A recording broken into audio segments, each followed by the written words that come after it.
হামলা পাল্টা হামলার প্রায় ২ সপ্তাহ পর থমথমে ইরানের রাজধানী Tehran.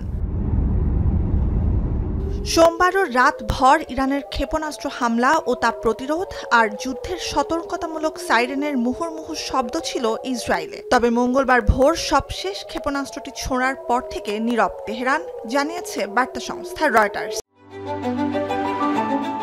Hire Google TV, endless color, smart living. ভোরেই নিজ সামাজিক যোগাযোগ মাধ্যম ট্রুথ সোশ্যালে মার্কিন প্রেসিডেন্ট ডোনাল্ড ট্রাম্প জানান, কার্যকর হয়েছে ইরান ইসরায়েল অস্ত্রবিরতি। নতুন করে সংঘাত উস্কে না দিতে দুই দেশের প্রতি অনুরোধও জানান তিনি।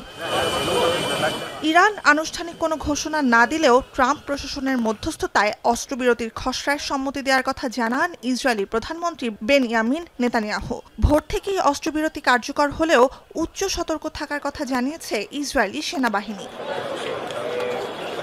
অস্ত্রবিরতি কার্যকরের আগে ইসরায়েলের বিভিন্ন অঞ্চলে প্রায় ২০টি ক্ষেপণাস্ত্র ছোড়ে ইরান।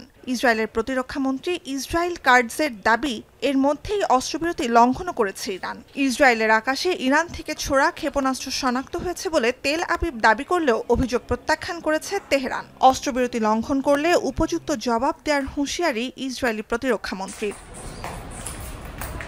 বার্তা সংস্থা রয়টার্স বলছে, ট্রাম্পের ঘোষণার ৩ ঘণ্টারও কম সময়ে ইরানের বিভিন্ন স্থাপনায় হামলা জোরদারের নির্দেশ দিয়েছে ইসরায়েলের প্রতিরক্ষা মন্ত্রণালয়। বিবিসির খবর, ইসরায়েল অস্ত্রবিরতির প্রতি শ্রদ্ধাশীল থাকলে নীরব থাকার আশ্বাস দিয়েছে ইরানও।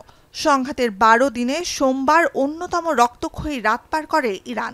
বীরশেবা সহ ইসরায়েলের বিভিন্ন শহরেও ইরানের হামলায় প্রাণহানি হয় অনেকের। নুজহাত কামাল, এখন বিশ্ব।